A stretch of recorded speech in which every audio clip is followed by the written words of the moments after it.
Tentu yang paling layak diucapkan oleh setiap muslim di awal aktivitasnya adalah memuji Allah Subhanahu wa taala. Dan juga yang kedua adalah membacakan salawat dan taslim kepada Nabi sallallahu alaihi wasallam. Di awal pembukaan kita saya ingin mengatakan kepada Bapak Ibu sekalian, ikhwah akhwat rahimakumullah, selamat datang di kisah orang-orang saleh. Orang-orang yang layak dan sangat pantas untuk dijadikan sebagai idola, suri tauladan, disimak kehidupan mereka. Orang-orang yang telah mencatat buku-buku sejarah dunia, bukan cuma sejarah umat Islam, sejarah dunia, dengan tinta-tinta emas dari perilaku-perilaku mereka dalam kehidupan. Sosok-sosok yang tadinya di padang pasir tidak bisa membaca, bahkan banyak di antara mereka yang tidak bisa menulis, tapi dengan wahyu dari langit mereka menjadi manusia-manusia yang memimpin dunia. Mereka manusia-manusia yang disegani oleh musuh-musuh. Mereka yang selalu dirindukan oleh orang-orang yang beriman. Serial tentang sahabat yang mulia ini, saya berdoa secara khusus kepada Allah SWT akan diberkahi dan dimudahkan. Sebagaimana Allah telah mudahkan kita pada bulan yang lalu membahas tentang menggapai derajat Siddiq bersama Abu Bakar radhiyallahu anhu, kita pada pagi ini akan membahas menjadi Faruq bersama Umar bin Khattab radhiyallahu anhu. Saudaraku, Faruq diambil dari kalimat faraqa yufariqu, atau lebih tepatnya sebenarnya juga diambil dari farraqa yufarriqu, yang artinya membedakan, memisahkan, memilah dengan jeli dan tepat. Itu artinya. Kalau dikatakan Faruq, itu ismul fa'il namanya, dinisbatkan kepada pelaku. Jadi kalau tadi artinya membedakan, memilah, memilih ya, antara kebenaran dan kebatilan dengan tepat dan jeli. Kalau dikatakan Faruq berarti orang yang melakukan itu. Umar radhiyallahu anhu mendapatkan julukan Faruq dari Nabi kita Muhammad SAW, langsung dari Nabi. Itu semua karena prinsip dasarnya Umar radhiyallahu anhu.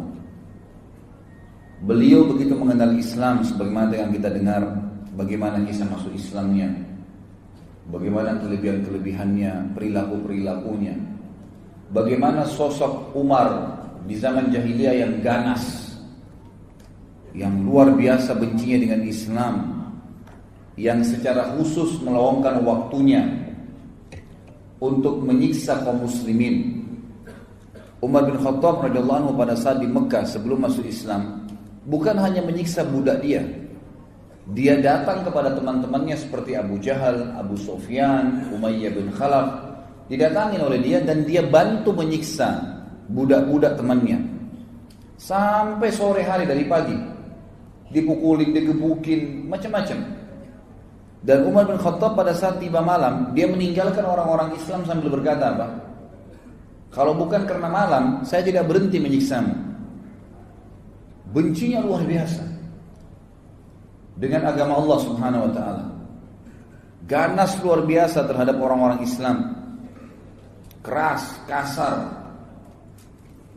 Tapi dengan adanya hidayah dari Allah Subhanahu wa taala mengubah figur Umar bin Khattab radhiyallahu anhu yang tadinya sibuk dengan khamr. Beliau sendiri menyebutkan tentang kisahnya, beliau mengatakan, saya pecinta khamr di masa jahiliyah. Tidak ada hari kecuali mendekuk khamr. Akhirnya membenci khamr dan terus berdoa kepada Allah agar khamr diharamkan, dan ayat pengharaman khamr turun karena permintaannya beliau radhiyallahu anhu.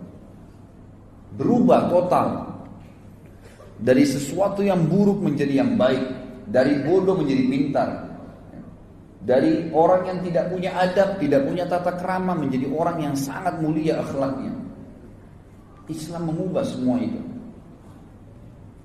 Dan Umar bin Khattab adalah orang yang punya prinsip. Pada saat dia tahu Islam ini benar, maka betul-betul dia membedakan dan memilah antara Islam dengan kekufuran.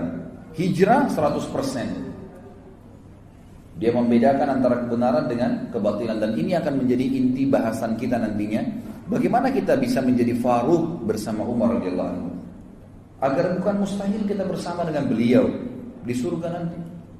Saya jelaskan pada saat membahas Abu Bakar di awal-awal bahasan kita di seri pertama, dan ini adalah seri kedua dari serial sahabat kita. Bagaimana seseorang di antara kita mengambil hikmah yang sangat besar dari ternukilnya kepada kita kisah-kisah para sahabat. Terutama 10 sahabat dijamin masuk surga yang akan kita bahas di 10 pertemuan pertama kita nantinya. Dengan izin Allah tentunya. Maka kita lihat kisah-kisah mereka dinukil kepada kita, ikhwan dan akhwat sekalian, bukan hanya sebuah dongeng, seremoni, meramaikan tulisan para ulama, bukan. Agar setiap orang beriman di antara kita mengambil pelajaran dari kisah mereka. Bukan mustahil kita bisa menjadi orang yang Siddiq bersama Abu Bakar. Bukan mustahil kita menjadi orang yang Faruq bersama Umar. Dan akan bulan depan kita akan bahas membeli surga dengan harta bersama Uthman bin Affan radhiyallahu anhu majma'in. Setelahnya kita akan bahas Ali menjadi prajurit yang dicintai oleh Allah dan Rasulnya bersama Ali bin Abi Thalib radhiyallahu anhu majma'in. Kisah-kisah mereka ternukil kepada kita, terukir dengan sangat lengkap, terinci apa perilaku-perilaku mereka selama mereka hidup, agar kita mengambil pelajaran. Dan bukan mustahil kita bersama mereka di surga. Bukankah ada 70.000 dari umat Muhammad SAW yang masuk surga tanpa hisab? Bukankah ada hadis lain yang mengatakan, dan Nabi SAW meminta lagi kepada Allah dimudahkan, maka Allah memudahkan di setiap satu orang dari 70.000 itu membawa 70.000 yang lainnya. Semoga Allah SWT menjadikan kita termasuk di antaranya, masuk surga tanpa hisab bersama dengan orang-orang yang sudah dimuliakan oleh Allah SWT dari kalangan sahabat Nabi ridwanullahi alaihi. Umar bin Khattab ini punya banyak sekali fadilah, tetapi yang dititik beratkan adalah bagaimana Umar bin Khattab ini bisa ditakuti, disegani oleh musuh-musuh Allah, sampai pada tingkat syaitan pun takut dengan Umar. Padahal Umar gak melihat syaitan itu. Kira-kira apa kata kuncinya? Di pembukaan ini saya akan sebutkan, dan penulis buku menyebutkan tentang masalah itu. Beliau mengatakan, ini adalah Al-Faruq. Menyebut namanya menghiasi majlis pertemuan setiap orang yang beriman. Padanya terbaca kebenaran ungkapan. Semua orang yang membahas Umar dan menyimpulkan ternyata sampai dia sukses sebagaimana kita pelajari nanti, dari anak atau dari seorang anak muda yang pemabuk, yang jahat, yang ganas sama orang Islam atau orang mukmin di Mekah, menjadi seorang yang beriman, yang sangat baik, sebagaimana kita lihat nanti, yang sangat luar biasa perjuangannya membela agama Allah, dan sangat tegas dengan orang-orang kafir, sampai menjadi raja kaum muslimin dan meninggal mati syahid di Madinah. Ternyata kata kuncinya, kata beliau adalah, barang siapa yang takut kepada Allah, niscaya Allah akan membuat segala sesuatu takut padanya. Jadi rahasianya Umar bin Khattab ditakutin. Nanti kita lihat sama musuh-musuhnya dari kalangan manusia dan jin pun. Jin kalau melihat Umar bin Khattab, nanti kita jelaskan hadisnya, lewat di sebuah lembah, Umar gak lihat, dia sengaja cari lembah lain karena takut dengan Umar radhiyallahu anhu. Kata kuncinya karena Umar bin Khattab sangat takut dengan Allah Subhanahu wa taala. Disebutkan cirinya adalah beliau kalau mendengar atau membaca Al-Quran, terlintas ayat tentang azab, maka beliau pingsan. Setiap kali dengar ayat pasti pingsan. Bahkan pernah sekali beliau baca Quran, itu pingsan dan sadar beberapa saat kemudian dan merasa sakit tubuhnya karena takutnya dengan ayat tersebut selama sebulan. Dan para sahabat mengunjunginya karena dianggap sakitnya tadi. Tidak pernah kena apa-apa, tidak ada penyakit khusus, tapi karena takut pada saat membaca tentang ayat azabnya Allah Subhanahu wa taala. Di kedua bawah matanya, kelopak matanya ada garis berwarna hitam. Dan ini tidak mudah kulit seseorang itu bisa bergaris warna hitam dan seperti ada lubang mengalirnya tempat air. Ini karena banyaknya Umar bin Khattab menangis kepada Allah Subhanahu wa taala setelah masuk Islam. Sebagaimana juga mudah-mudahan nanti akan ada beberapa kisahnya. Dialah laki-laki yang terang-terangan tentang Islamnya pada saat orang menyembunyikan Islam itu sendiri. Dia yang sengaja mengorbit Islamnya. Nanti juga akan kita lihat kisahnya. Dia laki-laki, ikhwan dan akhwat sekalian, yang menambal bajunya pada saat menjadi khalifah dan memakai baju biasa dan tidak punya pengawal.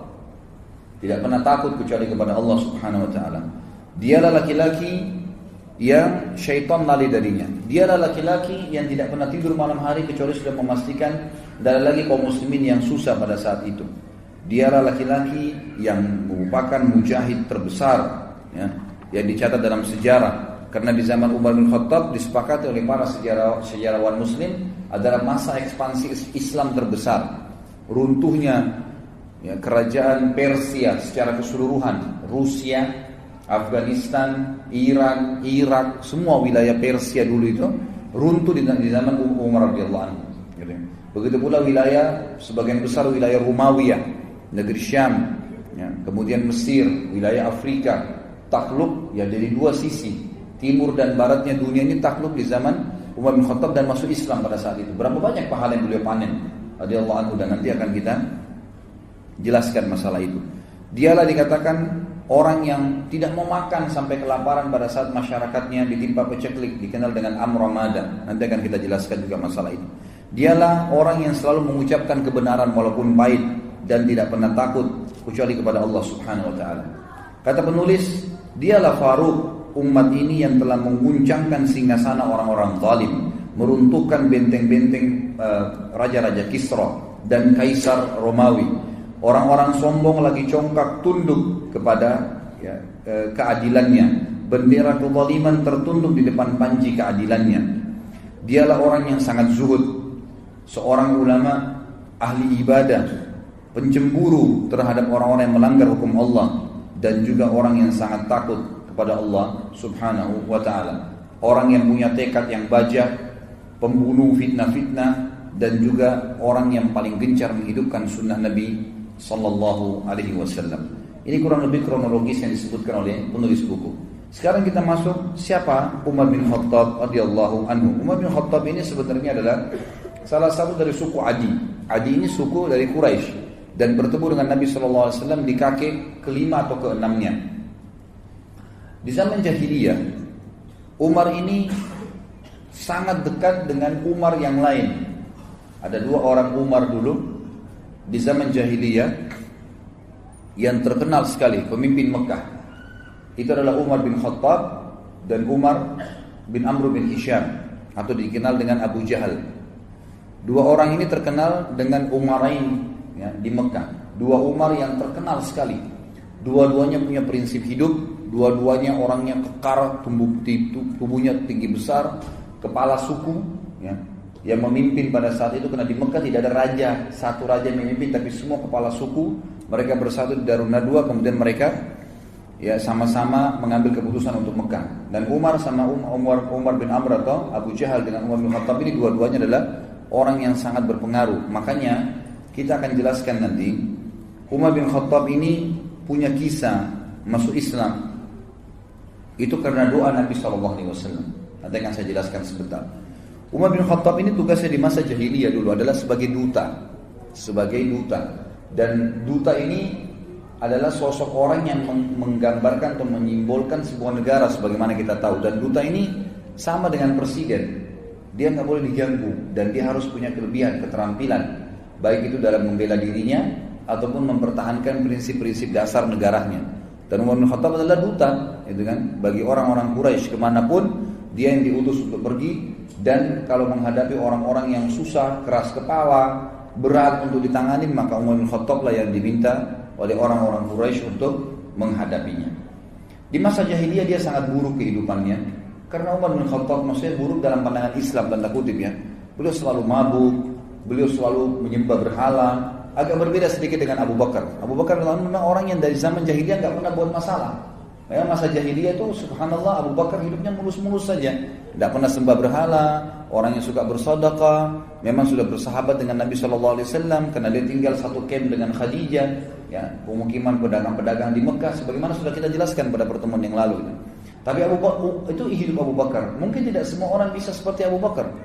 Tapi Umar Allah jadikan radhiyallahu anhu ajma'in adalah simbol, ya, rahmatnya Allah Subhanahu wa taala. Ternyata Umar bin Khattab ini kehidupannya luar biasa gitu. Di masa jahiliyah, mabuk tiap hari nyiksa umat Islam, tiap hari nyembah berhala, beragam macam kesalahan dikerjakan oleh Umar bin Khattab radhiyallahu anhu, gitu kan? Maka dengan datangnya Islam, Allah SWT menunjukkan rahmatnya. Asal orang mau taubat, orang mau berubah, orang mau mengikuti kebenaran, Allah tidak akan lihat masa lalunya. Allah tidak akan lihat masa lalunya. Umar bin Khattab ini berselisih para ulama tentang bagaimana kisah masuk Islamnya. Paling tidak ada 3 riwayat yang dinukil oleh penulis buku. Namun yang paling ditarjih, dikuatkan oleh beliau adalah riwayat tentang, ya, atau riwayat Imam Tirmidzi dalam kitab Al-Manaqib tentang Manaqibul Umar bin Khattab yang disahihkan oleh Syekh Albani dalam masalah ini. Bahwasanya riwayat tentang keislaman Umar yang paling kuat kena, ya, dengan riwayat Tirmidzi, yaitu doa Nabi SAW. Waktu umat Islam terdesak, kewalahan di Mekah menghadapi musuh-musuh mereka, tiap hari disiksa, tiap hari dipukulin, ada yang dibunuh, nggak bisa melawan. Sampai waktu Nabi SAW melewati Yasir dan istrinya Sumayyah radhiyallahu anhuma, budak daripada Abu Jahal, dan memiliki anak bernama Ammar yang dikenal dengan Ammar bin Yasir, semuanya sahabat yang mulia. Sumayyah lagi hamil, lalu dikatakan oleh Abu Jahal, ya, kembalilah kepada Tuhanmu yang dulu wahai Sumayyah. Maka Sumayyah mengatakan, saya lebih memilih mati daripada harus kembali menyembah berhala yang kalian buat dengan tangan kalian sendiri. Lalu Abu Jahal marah menusuk perutnya Sumayyah. Meninggal mati syahid, dan wanita pertama syahid dalam Islam adalah Sumayyah radhiyallahu anha. Kemudian menyusul suaminya Yasir, dibunuh juga oleh Abu Jahal. Lalu Ammar, ya, pada saat itu didesak, umurnya masih 8 tahun, 9 tahun, oleh Abu Jahal dikatakan, wahai Ammar, kalau kau tidak mengaku juga kembali kepada Tuhanmu yang dulu, maka aku akan menyiksamu lebih berat daripada ibu dan ayahmu. Sampai Ammar karena ketakutan dan merasa sakit berkata, baiklah, wahai Abu Jahal, wahai Abu Hakam, apa yang kau mau? Orang-orang jahiliyah memanggil Abu Jahal dengan Abu Hakam, artinya orang yang bijaksana. Tapi kita dalam Islam diberitakan kalau Nabi SAW mengatakan memanggil dia Abu Jahal. Maka dia mengatakan, baik, apa yang kau mau? Kata Abu Jahal, ya, lewat seekor unta, dia mengatakan, katakanlah kamu kufur kepada Muhammad dan Tuhannya Muhammad. Dia mengatakan saya kufur. Abu Jahal belum puas nih. Lewat seekor unta, kata Abu Jahal, saya belum puas sampai kau bilang unta ini Tuhan saya. Maka Ammar pun mengatakan unta ini Tuhan saya. Lalu Abu Jahal membiarkan dia. Pada saat mereka lagi proses disiksa, Nabi kita Muhammad SAW lewat di situ. Melihat kejadian tersebut, tidak ada kekuatan bagi umat Islam. Bagaimana cara membelahnya nih? Maka Nabi SAW cuma mengucapkan kalimat, sabran ala Yasir fa inna mau'idakumul jannah. Sabarlah wahai keluarganya Yasir, pasti kalian dengan mati ini masuk surga. Lalu Nabi SAW lewat menuju ke rumah beliau. Ammar pun mengikuti Nabi SAW lalu berkata, ya Rasulullah, saya telah kufur, ibu saya dan ayah saya dibunuh oleh Abu Jahal, dan saya pun dipaksanya, saya mengucapkan secara terpaksa saya kufur kepada risalah anda, dan saya juga mengatakan unta Tuhan saya. Maka kata Nabi SAW, wahai Ammar, kalau besok kau diperlakukan lagi yang sama dengan Abu Jahal, ucapkan apa yang dia mau, karena sungguhnya kau tidak kufur, hatimu tidak seperti itu. Maka turunlah firman Allah Subhanahu wa taala yang menjelaskan tentang perilaku Ammar ini. Illa man ukriha wa qalbu mutmainnun bil iman. Tidak masuk kekufuran kalau orang itu sebenarnya mengucapkan kalimat kufur karena terpaksa sementara hatinya penuh dengan keimanan. Turun kepada Ammar radhiyallahu anhum ajma'in. Pada saat itulah Nabi SAW berdoa. Mengatakan dalam doanya, Allahumma izzal islama bi ahabba hadaini rajulaini ilaik. Bi Abi Jahal bin Hisham, dalam riwayat dikatakan bi Umar, ya, bin Amr bin Hisham, dan yang kedua au bi Umar bin Khattab. Hadis ini sebagaimana saya jelaskan dari riwayat Tirmidzi dan disahihkan oleh Syekh Albani.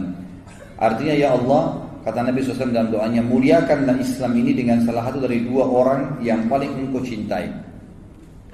Itu Abu Jahal ibn Hisham, Umar bin Amr bin Hisham, atau Umar bin Khattab.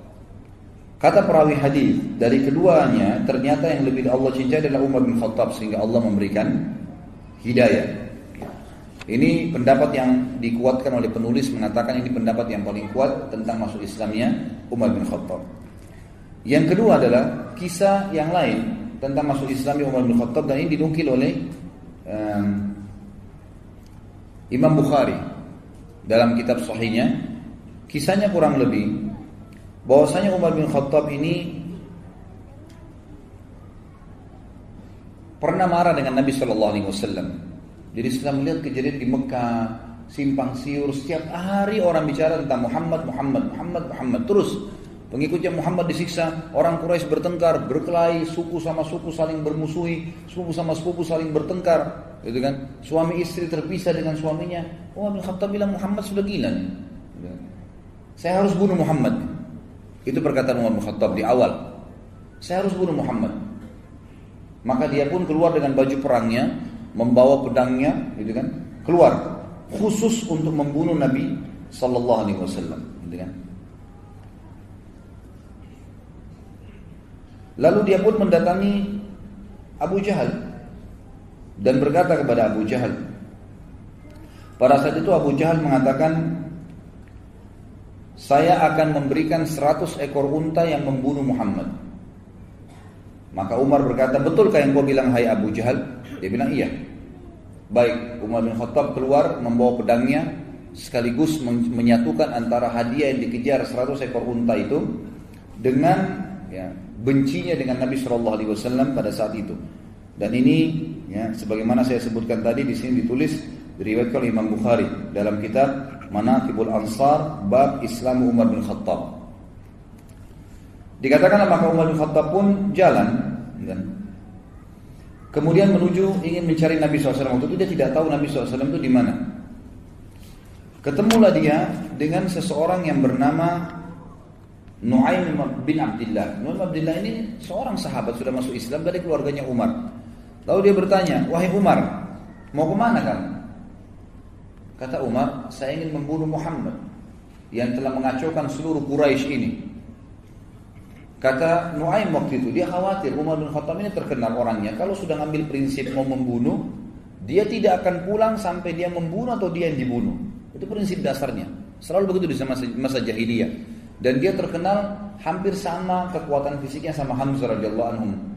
Ajma'in. Hamzah ini terkenal dulu kalau berburu di Mekah, itu berburu singa, harimau, dibunuh, berburu ya. Lalu kemudian dia pikul harimau atau singa sendiri di pundaknya. Karena kuatnya Hamzah radhiyallahu anhu. Dan Umar bin Khattab juga sama. Terkenal dua orang ini kalau berburunya bukan rusa, bukan kelinci, bukan kambing liar, unta, enggak, dia berburu singa, harimau, dibunuh sendiri kemudian dipikul di pundaknya masuk ke Mekah, dikulitin, dimakan sama dia.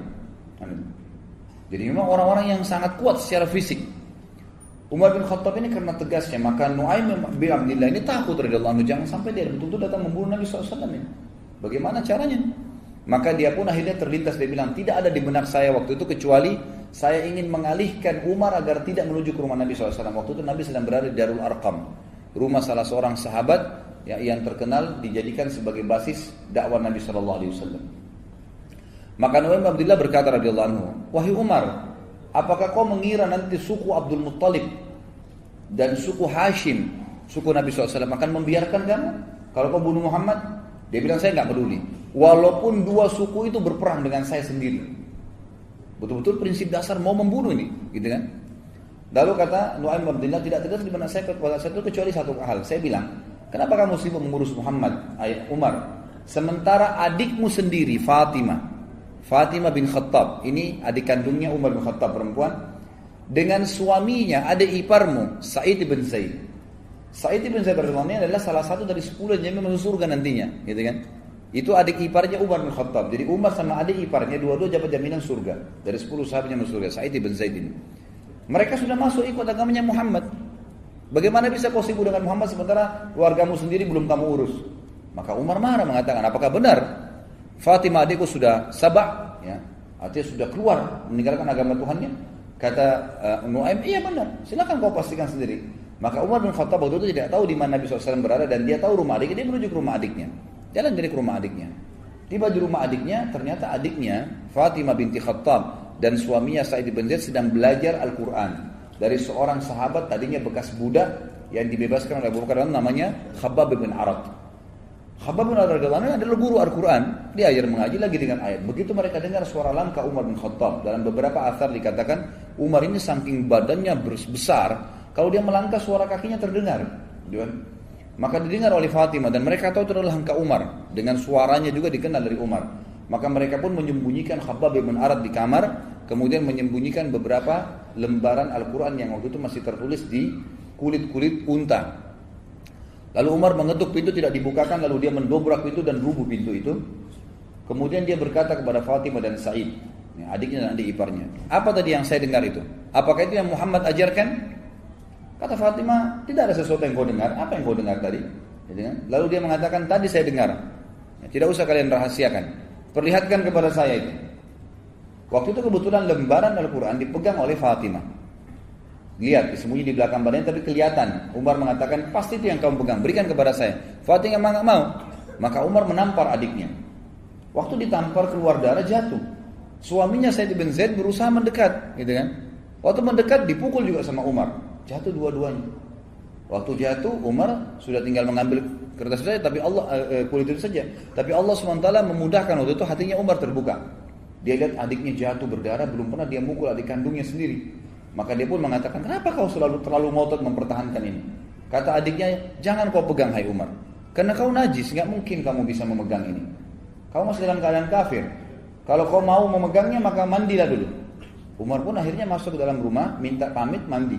Setelah mandi dia keluar, dikasihlah lembaran tersebut. Kebetulan waktu itu beberapa ayat di dalam kertas, di dalam kulit itu dari surah Thaha. Surah Thaha. Lalu Umar pun duduk kemudian membaca.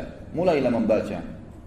Ya, Thaha ma anzalna ilaikal qur'ana litashqa illa tadhkiratan liman yakhsha. Terus dia baca.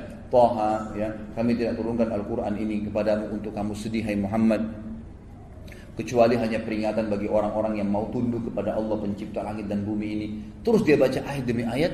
Gak lama kemudian Umar bin Khattab seperti orang yang lunak. Kita bisa lihat kalau orang lagi tubuhnya dalam keadaan sombong, yang dia kuatkan, dia tegarkan, dengan orang yang lagi lunak, gitu kan, beda. Maka melihat waktu itu Sa'id bin Zaid melihat Umar bin Khattab agak melunak. Lalu dia waktu itu juga waktu Umar membaca, rupanya suaranya agak keras dan ini dalam bahasa Arab, dia ngerti. Umar itu bisa membaca, ya. Maka dia membaca pun, maka dari dalam kamar waktu Umar membaca ayat tersebut dan bacaannya benar, karena itu bacaan dalam bahasa Arab, dia tahu. Maka Khabbab bin Arat, guru mengaji tadi dari sahabat Nabi yang bekas budak yang dibebaskan oleh Abu Bakar radhiyallahu anhu ini, keluar. Lalu melihat keadaan tersebut, Umar bin Khattab berkata, "Di mana Muhammad?" Khabbab bin Arat radhiyallahu anhu tahu bahwasanya Umar ini sudah lunak nih. Dia mengatakan, "Wahai Umar, kalau kau mau saya yang tunjukkan." Maka Khabbab bin Arat pun memegang tangan Umar lalu sama-sama menuju ke Darul Arqam.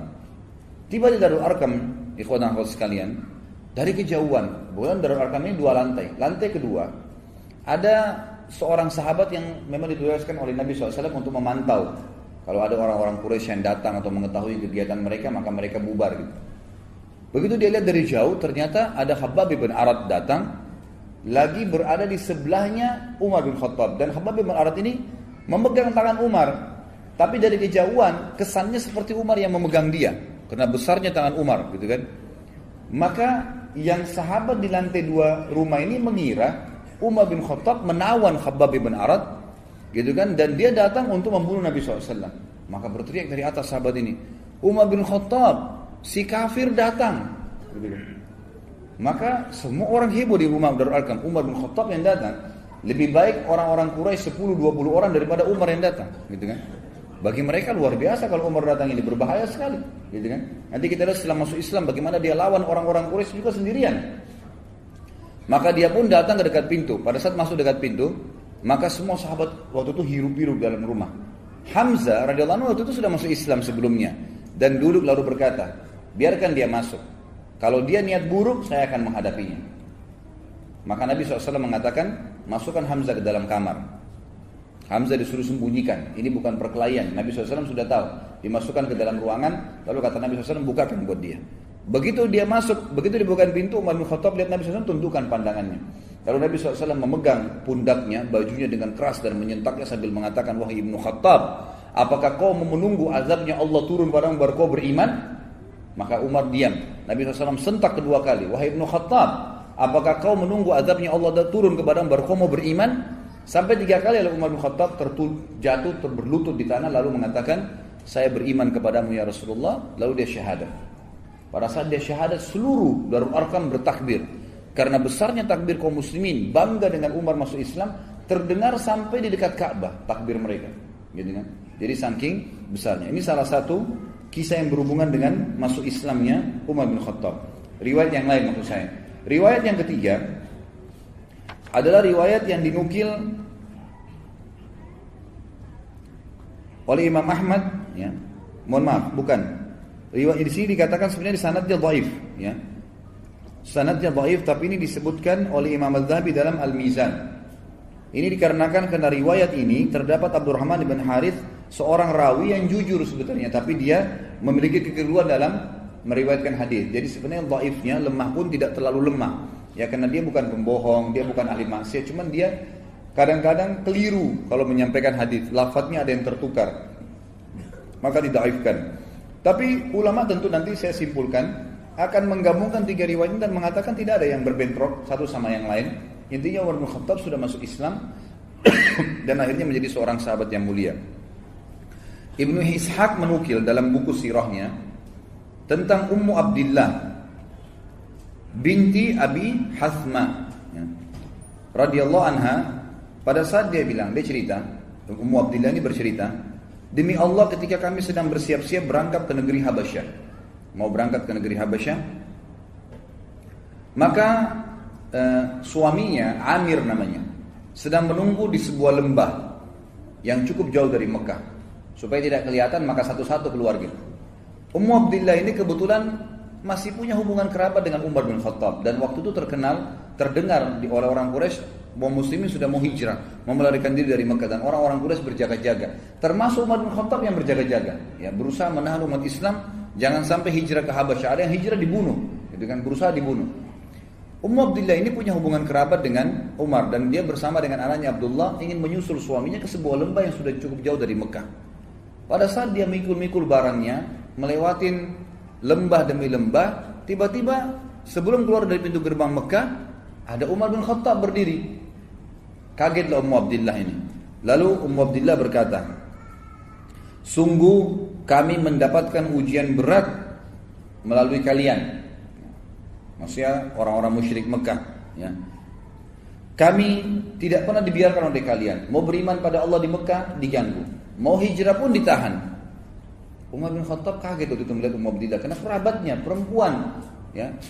Kemudian malam-malam bawa barang, pikul-pikul, bawa anaknya masih kecil Abdullah yang waktu itu masih umur 2 atau 3 tahun, ya. Lalu Umar kesian mengatakan, wahai Ummu Abdillah, mau kemana kamu? Kata dia, saya mau ke Habasyah, mau hijrah, karena kami nggak bisa ibadah menyembah Allah di sini. Kalian paksa kami untuk menjadi musyrik. Maka Ummu Abdillah kaget waktu itu berkata, ya, saya tiba-tiba melihat ada lunak dalam hati Umar dan tiba-tiba saja dia mengatakan, semoga keselamatan bersama Ummu Abdillah, pergilah. Padahal Umar bin Khattab ini sudah niat keluar untuk membunuh siapapun orang Islam yang hijrah gitu. Pada saat bertemu Ummu Abdillah ini dengan suaminya di lembah yang sudah janjian di luar Mekah, tiba-tiba suaminya tanya, tadi Ummu Abdillah, ada enggak orang yang kau temuin dari Quraisy? Kata Ummu Abdillah, enggak ada, kecuali Umar, gitu kan. Kata suaminya, Umar bin Khattab itu musibah yang besar, gitu kan. Itu bahaya sekali kalau kau ketemu dengan dia. Lalu kata Ummu Abdillah, tapi dia sempat lunak.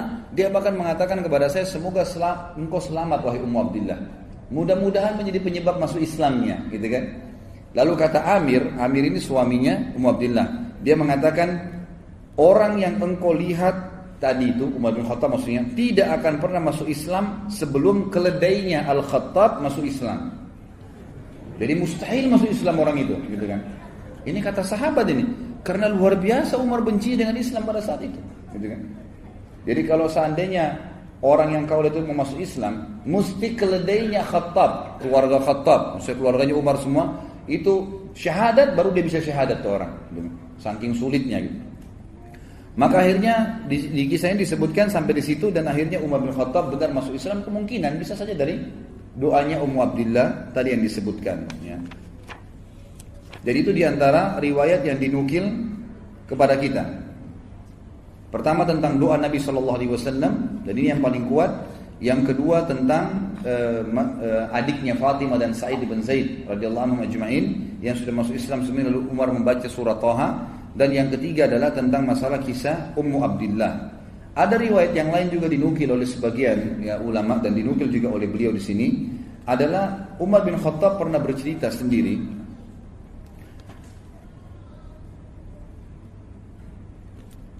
Dia mengatakan, aku dulu adalah orang yang sangat membenci Islam, pecandu khamar di zaman jahiliyah.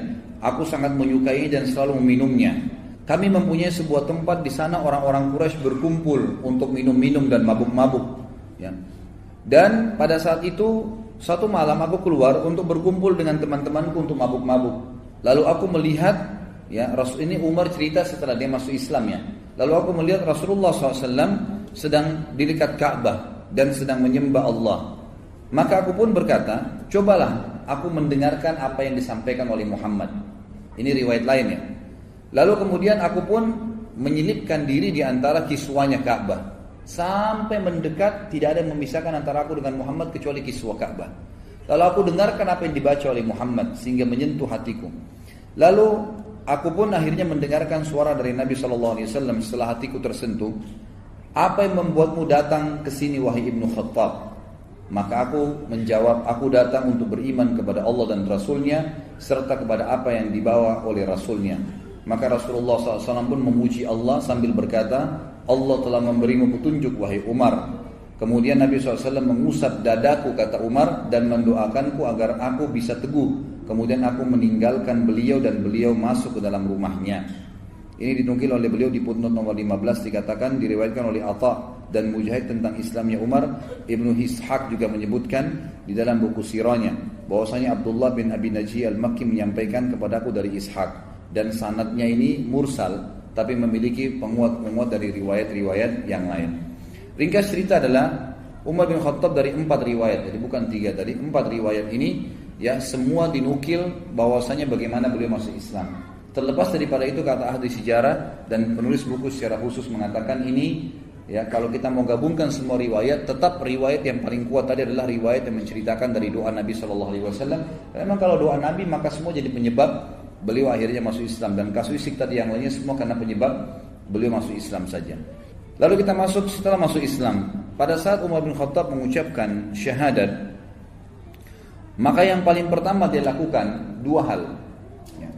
Begitu dia syahadat depan Nabi SAW, dia melakukan 2 hal. Yang pertama adalah dia langsung bertanya. Kata Ibnu Umar radhiyallahu anhu dalam riwayat yang sahih, riwayat Imam Bukhari, disebutkan bahwasanya pada saat Umar bin Khattab masuk Islam syahadat, dia menanyakan kepada para sahabat, siapakah di antara orang-orang Quraisy yang paling tidak bisa pegang amanah, lisannya langsung suka gosipin orang. Kata beberapa sahabat di sebelah Umar, Jamil bin Muammir. Ada seseorang yang bernama Jamil bin Muammir. Coba temuin orang ini mengatakan itu namanya Jamil bin Muammir. Lalu Umar bin Khattab mengatakan, di mana dia? Kata sebagian orang, di dekat Ka'bah.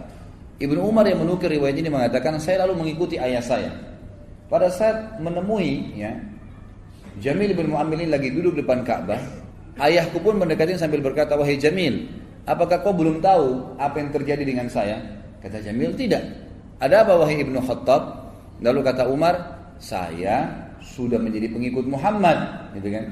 Lalu kata Abdullah bin Umar, belum sempat. Umar bin Khattab, ayah saya masih mau ceritain nih bagaimana masuk Islamnya.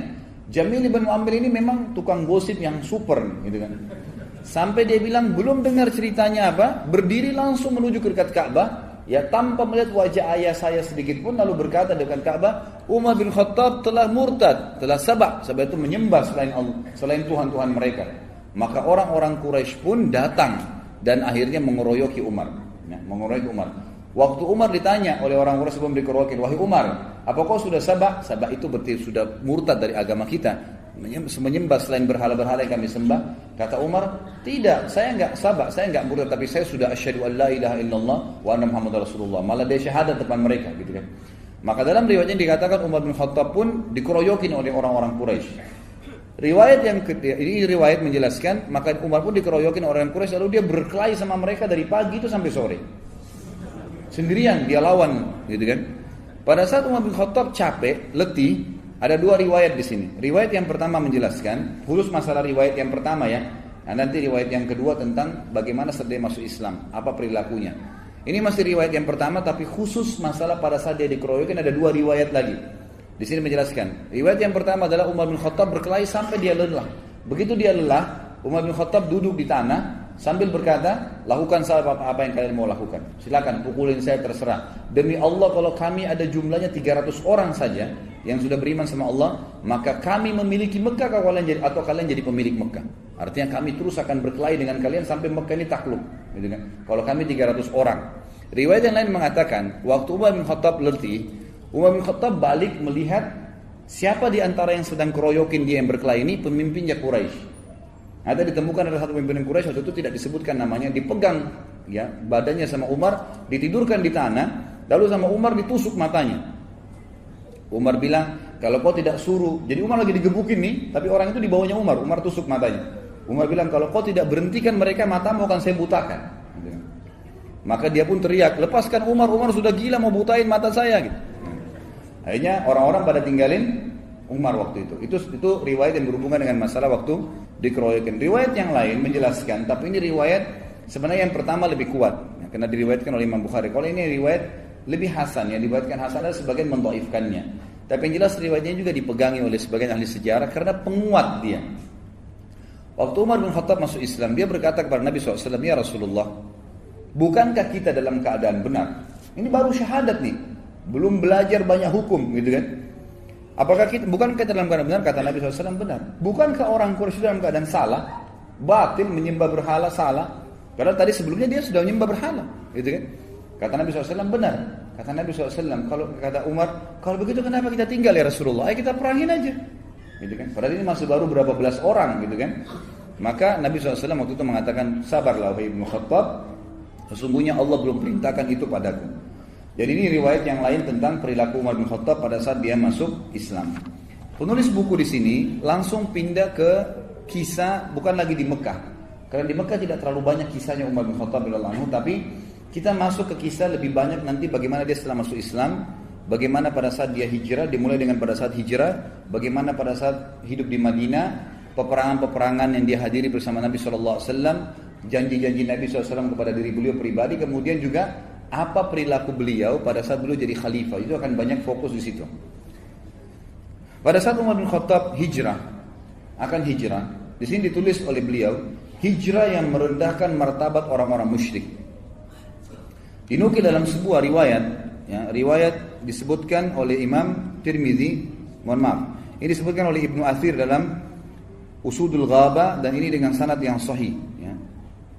Dan khabar ini juga dikatakan disebutkan dalam buku Ar-Riyadun Nadhirin atau Ar-Riyadun Nadhirah, ya. Ini disebutkan juga dengan riwayat-riwayat yang sahih bahwasanya Umar bin Khattab pada saat akan hijrah ke Madinah, maka Ibnu Abbas meriwayatkan, Ibnu Abbas berkata, aku telah mendengarkan Ali bin Abi Thalib menceritakan. Kata Ali, aku tidak mengetahui seorang laki-laki dari kaum muhajirin yang berhijrah, melainkan dia melakukan dengan sembunyi-sembunyi kecuali Umar bin Khattab. Dan subhanallah, nanti kita lihat banyak sekali kelebihan Umar bin Khattab. Itu yang sebutin adalah Ali bin Abi Thalib. Yang justru riwayat-riwayat ini anehnya kenapa tersembunyi dari teman-teman orang-orang yang kita Syiah ini, yang semoga Allah berikan hidayah, gitu kan? Kenapa mereka tidak menerungi masalah ini gitu? Malah terbalik, mereka menganggap kayak membenci, ya, atau ahli sunnah ini membenci Ali. Padahal kita menghormati Ali radhiyallahu anhu, dan Ali ini adalah mertua Nabi, mertua Umar bin Khattab di akhir hidupnya Umar bin Khattab. Sebagaimana kita tahu, Umar bin Khattab nanti di akhir hidupnya menikah dengan Ummu Kalthum, adiknya Hasan dan Husain, dan Umar bin Khattab meninggal di paha, ya, Ummu Kalthum itu sendiri. Ali di sini menukil, mengatakan, memuji Umar bin Khattab, berkata, saya, ya, atau aku tidak mengetahui seorang laki-laki dari muhajirin yang berhijrah ke Madinah, melainkan dia melakukan dengan sembunyi-sembunyi kecuali Umar bin Khattab. Ketika hendak berhijrah, dia mengambil pedangnya, menyiapkan busurnya, menenteng beberapa anak panah di tangannya, dan memegang tombak pendeknya. Jadi orang siap perang, gitu kan? Pedangnya ada, busurnya, anak panahnya, dan tombak kecil di tangan kirinya. Lalu dia menuju ke Ka'bah. Sementara para petinggi Quraisy sedang berada di halamannya. Dia tawaf di Ka'bah 7 putaran dengan tenang, lalu mendatangi makam Ibrahim dan sholat 2 rakaat. Kemudian dia berdiri di hadapan mereka satu persatu dengan berkata, jadi setelah tawaf menghadap ke orang-orang Quraisy, ini yang banyak puluhan jumlahnya, dia menghadap lalu dia berkata, wajah-wajah buruk Allah tidak menghinakan kecuali hidung-hidung ini. Ini bahasa Arab biasanya mengatakan, sungguh kalian orang yang paling buruk di muka bumi. Dia bahasanya begitu.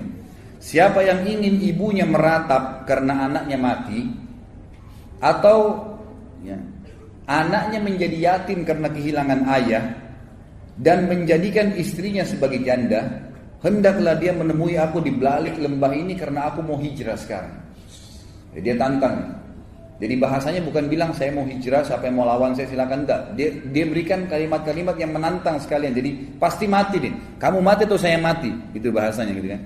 Siapa yang mau anaknya jadi yatim, orang tuanya kehilangan anak, istrinya jadi janda, temuin saya di belakang lembah ini. Saya mau hijrah ke Madinah. Kata Ali radhiyallahu anhu, tidak seorang pun yang mengikutinya kecuali orang-orang yang lemah yang telah diberi pelajaran dan bimbingan olehnya.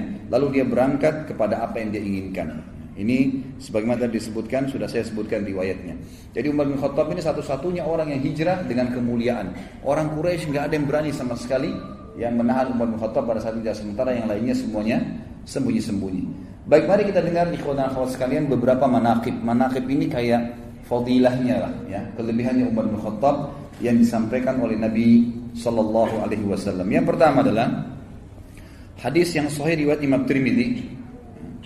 Itu disebutkan di footnote nomor 19, di mana Nabi SAW pernah bersabda kepada para sahabat, ni'mar rajulu Abu Bakar wa ni'mar rajulu Umar. Sebaik-baik laki-laki untuk menjadi pendamping hidup, menjadi pemimpin, menjadi teman, menjadi ayah, menjadi anak adalah Abu Bakar, dan sebaik-baik orang juga laki-laki adalah Umar. Hadis ini ulama menyebutkan bahwasanya ini fadilah buat Abu Bakar dan Umar. Jadi karena di sini Nabi SAW memilih. Kalau dalam bahasa Arab dia katakan ni'mar rajul, artinya dia sebaik-baik laki-laki tadi semua posisi. Sebagai anak kah, sebagai ayah kah, sebagai suami kah, sebagai saudara kah, sebagai guru kah, sebagai murid kah. Pokoknya sebagai laki-laki dalam apapun profesinya, ini adalah orang yang terbaik dua orang, Abu Bakar dan Umar. Yang kedua adalah hadis yang diriwayatkan oleh Abu Dawud dan Tirmidzi dan disahihkan oleh Syekh Albani, di mana Nabi kita Muhammad SAW bersabda, inna ahlal darajatil ula la yarahum man tahtahum kama tarawna an-najma at-tali'a fi ufuqis sama' wa inna Abu Bakrin wa Umar minhum wa an'ama. Sesungguhnya penghuni derajat-derajat yang tinggi terlihat nanti di surga, mereka bisa melihat orang-orang yang berada di bawah mereka seperti kalian melihat bintang-bintang di ufuk. Artinya mereka bisa melihat, kelihatan istana orang-orang yang di bawah mereka. Dan sesungguhnya Abu Bakar dan Umar termasuk mereka berdua yang telah mendapatkan kenikmatan itu. Artinya akan menemui derajat yang tinggi di surga. Hadis yang ketiga adalah hadis riwayat Bukhari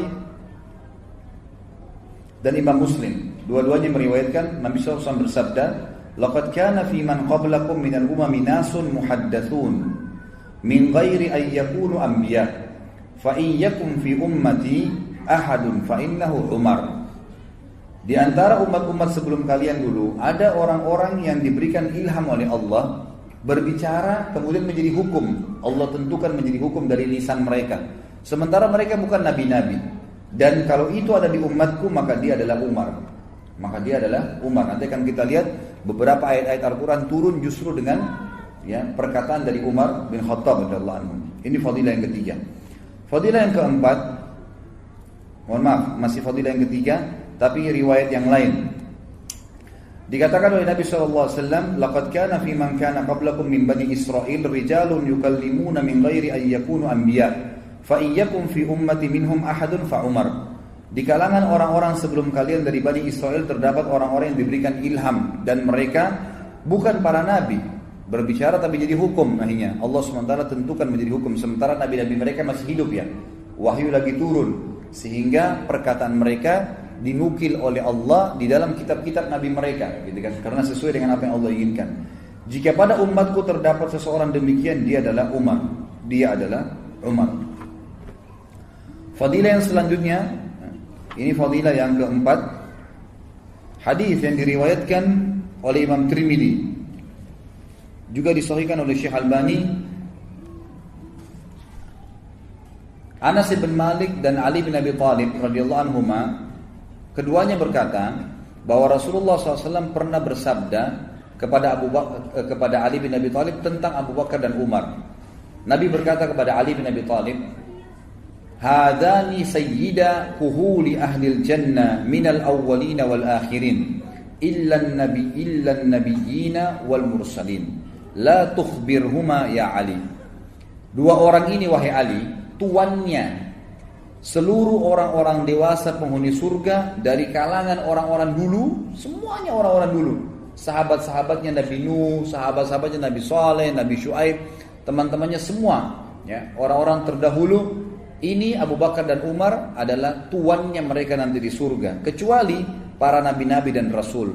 Dan jangan kau katakan ini kepada keduanya wahai Ali. Artinya jangan sampaikan kepada mereka, karena jangan sampai mereka malah jadi salah faham. Ini termasuk fadilah Abu Bakar dan Umar yang disatukan dalam hadis ini oleh Nabi SAW, bahwasanya mereka pemimpin penghuni surga. Hadis yang agung yang lain adalah riwayat Imam Ahmad, riwayat Imam Tirmidzi, dan disahihkan juga oleh Syekh Albani. Hadis yang luar biasa, fadilah Umar. Kata Nabi SAW, "Lau kana min ba'di nabiyyun lakana Umar bin Khattab." Kalau ada nabi setelahku, maka pasti itu adalah Umar bin Khattab. Jadi ini berarti jelas Umar bin Khattab, kalau ada nabi setelah Nabi SAW, dialah nabi. Artinya kita jadi ikutin gitu kan. Saking luar biasa kedudukannya di mata Allah SWT dan Rasulnya Muhammad SAW. Fadilah yang selanjutnya, yang keenam adalah disebutkan, diriwayatkan oleh Imam Ahmad dan Tirmidzi dan disahihkan juga oleh Syekh Albani. Kata Nabi SAW, "Inna Allah Ta'ala ja'ala al-haqqa ala lisani Umar wa qalbi." Sesungguhnya Allah telah menjadikan kebenaran pada lisan dan hati Umar. Jadi sampai pada tingkat apapun yang dia ucapkan, apa yang dia niatkan dalam hatinya, semuanya itu kebenaran, dibantu oleh Allah Subhanahu wa ta'ala. Ibnu Umar berkata, tidak ada sesuatu perkara yang menimpa manusia di zaman Nabi SAW, lalu mereka berpendapat tentang perkara tersebut, dan Umar pun berpendapat tentang perkara tersebut, kecuali Al-Quran turun sejalan dengan pendapat Umar. Ya, ini dinukil dalam riwayat Imam Ahmad. Kemudian juga Tariq ibn Shihab, ini salah satu ulama tabi'in yang masyhur, ya, belajar dari para sahabat, berkata, kami berbicara di antara kami, di antara semua tabi'in, waktu itu Umar masih hidup, bahwasanya ada malaikat yang berbicara melalui lisan Umar bin Khattab. Jadi seperti apa yang diucapkan itu semua sesuai dengan syariat, nggak ada yang keluar dari situ. Ini sahih riwayat Imam Ahmad. Kemudian disebutkan juga dalam fadilah yang ketujuh, ya, fadilah yang masyhur dalam hadis, ya. Kalau tadi Abdullah bin Umar itu dan Tariq bin Shihab itu pujian mereka, tapi sini hadisnya adalah fadilah yang ketujuh. Nabi SAW pernah melihat Umar bin Khattab dalam hadis riwayat Ahmad dan Abdul Razzaq dan dihasankan oleh Syekh Albani. Nabi SAW pernah melihat Umar bin Khattab memakai baju putih. Lalu Nabi SAW menanyakan, barukah Umar atau baju bekas? Pernah dicuci? Kata Umar, baju bekas ya Rasulullah. Lalu Nabi SAW mengucapkan doa, dan doa ini akhirnya menjadi doa yang dianjurkan untuk setiap muslim mengucapkan kepada muslim yang lain kalau pakai baju baru. Ilbis jadidan wa ish hamidan wa mut syahida. Semoga kau selalu pakai baju baru, hai Umar. Semoga hidupmu selalu terpuji, dan juga semoga pada saat kau mati, kamu mati syahid. Sebagian ulama mengatakan mati syahidnya Umar ini karena doa Nabi SAW untuknya dalam pakai baju tadi. Fadilah yang selanjutnya yang ke-8 adalah pernah Nabi SAW, hadis ini riwayat Bukhari dan juga Abu Daud dan Tirmidzi. Waktu di perang Uhud, pasukan muslimin terdesak dan Nabi SAW mengajak sahabat untuk naik di atas gunung Uhud. Waktu itu Nabi SAW didampingi oleh Abu Bakar, Umar dan Uthman radhiyallahu anhum ajma'in. Maka tiba-tiba goncanglah Uhud. Maka Nabi SAW bersabda, "Uthbut Uhud, fa inna 'alaika fama 'alaika illa nabiyyun wa siddiqun wa syahidan." Tenanglah wahai Uhud, karena di atasmu ada seorang nabi, seorang siddiq Abu Bakar, dan 2 orang yang akan mati syahid. Maksudnya Umar dan Uthman. Dan memang Umar nanti akan kita lihat di akhir pembahasan kita bagaimana beliau mati syahid dibunuh oleh Abu Lu'lu' al-Majusi, salah satu orang yang kafir pada saat itu. Kemudian fadilah yang selanjutnya, saya tidak usah sebutkan nomornya, mungkin 9, yang ke-10 dan seterusnya, adalah Pernah Nabi SAW menjelaskan di dalam hadis riwayat Imam Ahmad dan Imam Muslim juga Nasai dengan sanad yang sahih. Nabi SAW pernah bercerita tentang umat-umat sebelum kita gitu. Kata Nabi SAW, ketika seorang pengembala bersama domba-dombanya, datanglah seekor serigala mau mengambil domba. Lalu berhasil ditangkap sama dia. Berhasil serigala itu mengambil dombanya lalu pergi. Lalu si pengembala mengejarnya. Kemudian serigala itu berbicara mengatakan, kalau saya sudah memangsa seperti ini, kau tidak akan bisa mengambilnya. Kata si serigala dalam bahasa si pengembala. Sampai pengembalanya berhenti, gak jadi ngejar. Gitu kan. Kok bisa serigala ngomong? Lalu kata Nabi SAW, dan juga dari sisi lain, ada seseorang yang sedang membajak, yang sedang menggunakan sapinya. Gitu kan. Tapi tidak digunakan untuk membajak sawah, digunakan untuk memikul barang-barang yang berat di punggungnya. Lalu sapi itu berbicara mengatakan, ya, saya tidak diciptakan untuk ini kepada ya pemilik sapinya. Lalu sahabat semua mengatakan subhanallah, maksudnya antara yakin dengan tidak gitu. Apa kata Nabi SAW? Sungguh aku, Abu Bakar dan Umar percaya tentang itu. Jadi artinya kalau sudah penyampaian dari saya, nggak ada keraguan. Masalah serigala bisa bicarakah, sapi bisa bicarakah, intinya dari Allah pasti kami percaya. Saya, aku, Abu Bakar dan Umar percaya tentang masalah itu. Dan ini sebuah fadilah. Artinya semua orang ragu tapi beliau ya dengan Abu Bakar dan Umar yakin dengan masalah itu. Kemudian Nabi SAW juga bersabda dalam fadilah yang selanjutnya. Ini diriwayatkan oleh Imam Ahmad dan Tirmidzi dan Ibnu Majah dan juga disahihkan oleh Syekh Albani. Bunyinya ar'afu ummati bi ummati Abu Bakar wa ashadduhum fi dinillahi Umar. Wa fi riwayah arhamu ummati bi ummati Abu Bakar wa ashadduhum fi amrillahi Umar. Umatku yang paling mengasihi umatku yang lain, umatku dari umatku yang paling mengasihi umatku secara global adalah Abu Bakar.